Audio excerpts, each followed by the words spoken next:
कलयुग में राम कथा अमृत के समान है।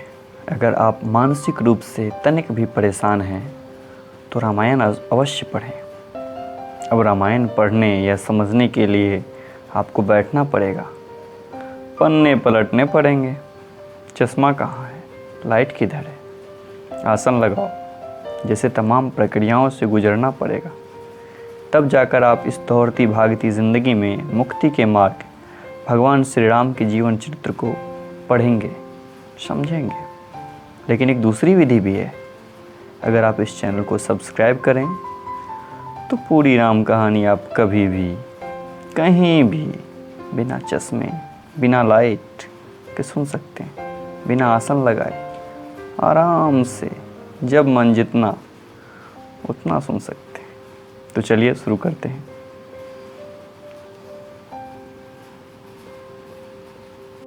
महादेव बाबा विश्वनाथ की जय, माँ पार्वती की जय, सीता रामचंद्र की जय, पवन सुत हनुमान जी की जय। पिछले भाग में आपने सुना कि भरत जी अपने ननिहाल से लौटे एवं अपनी अयोध्या की अवस्थिति को देखकर बहुत व्यथित हुए। माताओं से वार्तालाप के उपरांत गुरुजी के आदेश को स्वीकार कर आगे के जीवन के प्रति सकारात्मक होने की बहुत कोशिश करने लगे। अब आगे गुरुजी ने मुझे सुंदर उपदेश दिया। प्रजा, मंत्री आदि सभी को यही सम्मत है। माता ने भी उचित समझकर ही आज्ञा दी है और फिर मैं अवश्य उसको सिर चढ़ाकर वैसा ही करना चाहता हूँ, क्योंकि गुरु, पिता, माता, स्वामी और सहृदय मित्र की वाणी सुनकर प्रसन्न मन से उसे अच्छी समझकर करना चाहिए। उचित अनुचित का विचार करने से धर्म जाता है और सिर पर पाप का भार चढ़ता है। आप तो मुझे वही सरल शिक्षा दे रहे हैं जिसके आचरण करने में मेरा भला हो। यद्यपि मैं इस बात को भलीभांति समझता हूँ, तथापि मेरे हृदय को संतोष नहीं होता है। अब आप लोग मेरी विनती सुन लीजिए और मेरी योग्यता के अनुसार मुझे शिक्षा दीजिए। मैं उत्तर दे रहा हूँ, यह अपराध क्षमा कीजिए। साधु पुरुष दुखी मनुष्य के दोष गुणों को नहीं गिनते। पिताजी स्वर्ग में हैं, श्री सीता राम जी वन में हैं और मुझे आप राज्य करने के लिए कह रहे हैं। इसमें आप मेरा कल्याण समझते हैं या अपना कोई बड़ा काम?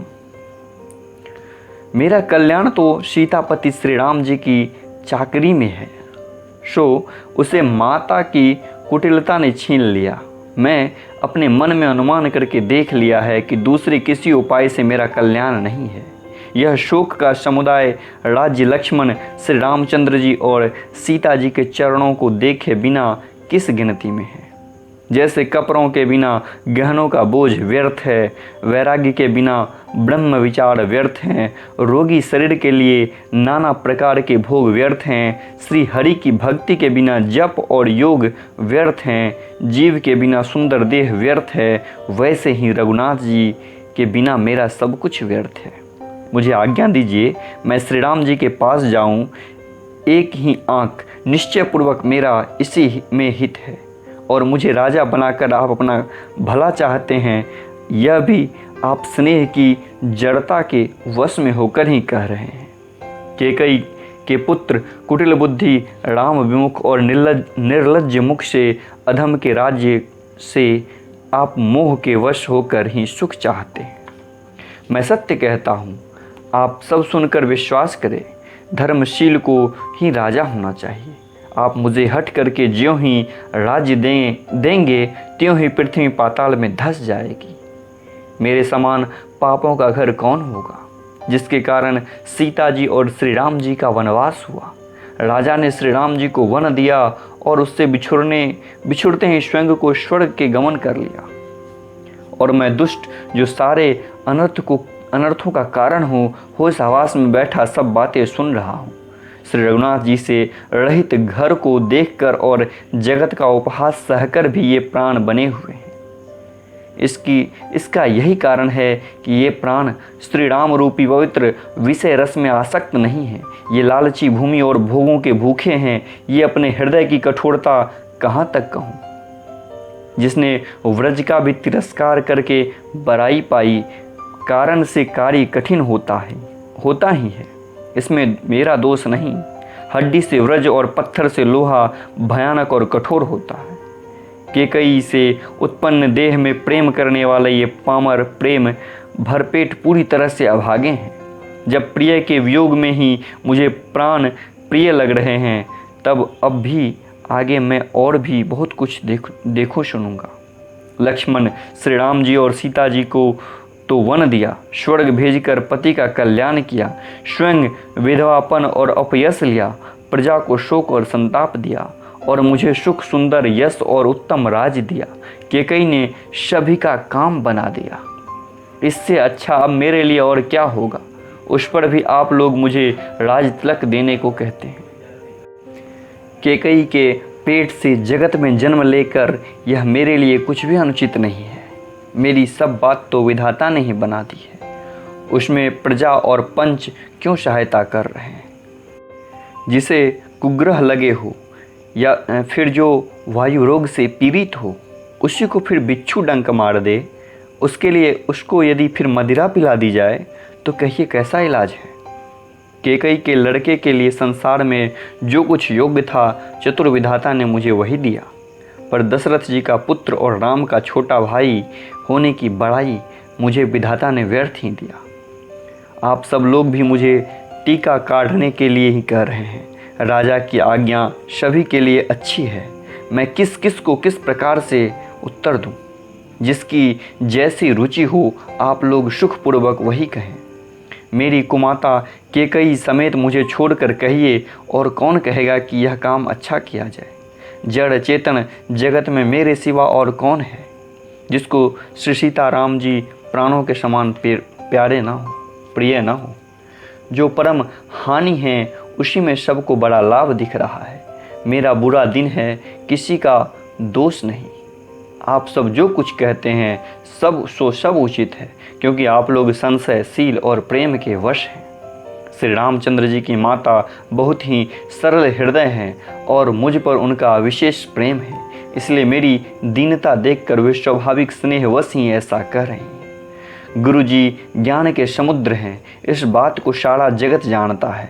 जिनके लिए विश्व हथेली पर रखे हुए बेर के समान हैं, वे मेरे लिए राज तिलक का साज सज रहे हैं। सत्य है, विधाता के विपरीत होने पर सब कोई विपरीत हो जाता है। श्री रामचंद्र जी और सीता जी को छोड़कर जगत में कोई नहीं कहेगा कि इस अनर्थ में मेरी सम्मति नहीं है। मैं उसे सुखपूर्वक सुनूंगा और सहूंगा, क्योंकि जहाँ पानी होता है वहाँ अंत में कीचड़ होता है। मुझे इसका डर नहीं कि जगत मुझे बूढ़ा कहेगा, और न मुझे परलोक का ही सोच है। मेरे हृदय में तो बस एक ही दुसह दवानल धड़क रहा है कि मेरे कारण श्री सीताराम जी दुखी हुए। जीवन का उत्तम लाभ तो लक्ष्मण ने पाया, जिन्होंने सब कुछ तज कर श्री राम जी के चरणों में मन लगाया। मेरा जन्म तो श्री राम जी के वनवास के लिए हुआ था। मैं अभागा झूठ मूठ क्या पछताता हूँ। सबको सिर झुकाकर मैं अपनी दारुण दीनता कहता हूँ, श्री रघुनाथ जी के चरणों के दर्शन किए बिना मेरे जी की जलन न जाएगी। मुझे दूसरा कोई उपाय नहीं सूझता। श्री राम जी के बिना मेरे हृदय की बात कौन जान सकता है। मन में एक ही आंक निश्चय पूर्वक यही है कि प्रातःकाल प्रभु श्री राम के पास चल दूं। यद्यपि मैं बूढ़ा हूँ और अपराधी हूँ, पर मेरे ही कारण यह सब उपद्रव हुए हैं। तथापि श्री राम जी मुझे शरण में सम्मुख आया हुआ देखकर सब अपराध क्षमा करके मुझ पर विशेष कृपा करेंगे। श्री रघुनाथ जी शील संकोच अत्यंत सरल स्वभाव कृपा और स्नेह के घर हैं। श्री राम जी ने कभी शत्रु का भी अनिष्ट नहीं किया। मैं यद्यपि टेढ़ा हूँ, पर हूँ तो उनका बच्चा और गुलाम ही। आप पंच सब लोग इसी में मेरा कल्याण मानकर सुंदर वाणी से आज्ञा और आशीर्वाद दीजिए। मेरी विनती सुनकर और मुझे अपना दास जानकर श्री रामचंद्र जी राजधानी को लौट आवे।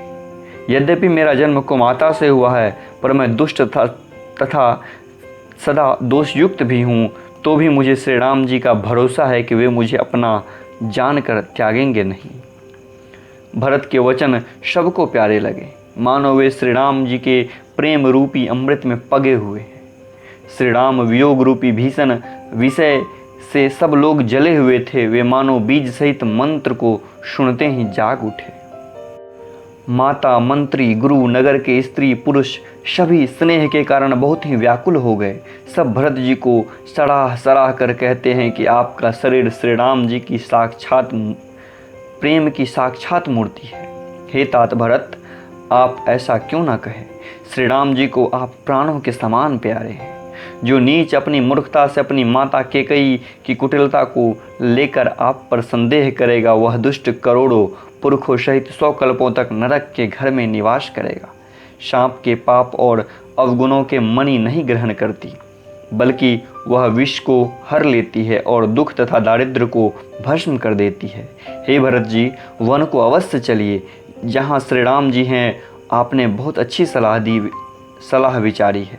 शोक समुद्र में डूबते हुए सब लोगों को आपने सहारा दिया है। सबके मन में कम आनंद नहीं हुआ। मानो मेघ की गर्जना सुनकर चातक और मोर आनंदित हो रहे हैं। प्रातःकाल चलने का सुंदर निर्णय देखकर भरत जी सभी को प्राण प्रिय हो गए। मुनि वशिष्ठ जी की वंदना करके और भरत जी को सिर नवाकर सब लोग विदा लेकर अपने अपने घर को चले गए। जगत में भरत जी का जीवन धन्य है, इस प्रकार कहते हुए उनके सील और स्नेह की सराहना करते जाते हैं। आपस में कहते हैं कि बड़ा काम हुआ। सभी चलने की तैयारी करने लगे। जिसको भी घर की रखवाली के लिए रहो ऐसा कहकर रखते हैं, वही समझता है मानो मेरी गर्दन मारी गई है। कोई कहते हैं कि रहने के लिए किसी को भी मत कहो। जगत में जीव का लाभ कौन नहीं चाहता। वह संपत्ति, घर, सुख, मित्रता, माता पिता, भाई जल जाए तो श्री राम जी के चरणों के सम्मुख होने में हंसते हुए सहायता ना करे। घर घर लोग अनेकों प्रकार की सवारियां सजा रहे हैं। हृदय में हर्ष है कि सवेरे चलना है। भरत जी ने घर जाकर विचार किया कि नगर, घोड़े, हाथी, महल, खजाना आदि सारी संपत्ति से रघुनाथ जी की है। यदि उसकी व्यवस्था किए बिना उसे ऐसे ही छोड़कर चल दूं तो परिणाम में मेरी भलाई नहीं है, क्योंकि स्वामी का द्रोह सब पापों में शिरोमणि श्रेष्ठ है। सेवक वही हैं जो स्वामी का हित करे, चाहे कोई करोड़ों दोष क्यों ना दे। भरत जी ने ऐसा विचार कर ऐसे विश्वास पात्र सेवक को बुलाया जो कभी स्वप्न में भी अपने धर्म से नहीं डिगे थे। भरत जी ने उनको सब भेद समझाकर फिर उत्तम धर्म बतलाया। फिर जो जिस योग्य था उसे उसी काम पर नियुक्त कर दिया। सब व्यवस्था करके रक्षकों को रखकर भरत जी राम माता कौशल्या जी के पास गए। स्नेह के सुजान भरत जी ने सब माताओं को आर्त जानकर, दुखी जानकर उनके लिए पालकियां तैयार करने और सुखासन यान सजाने के लिए कहा। नगर के नर नारी चकवे चकवी की भांति हृदय में अत्यंत आर्त होकर प्रातःकाल होना चाहते हैं। सारी रात जागते जागते सवेरा हो गया। तब भरत जी ने चतुर मंत्रियों को बुलाया और कहा, तिलक का सब सामान ले चलो।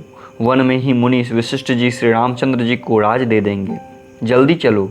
यह सुनकर मंत्रियों ने वंदना की और तुरंत घोड़े, रथ और हाथी सजवा दिए।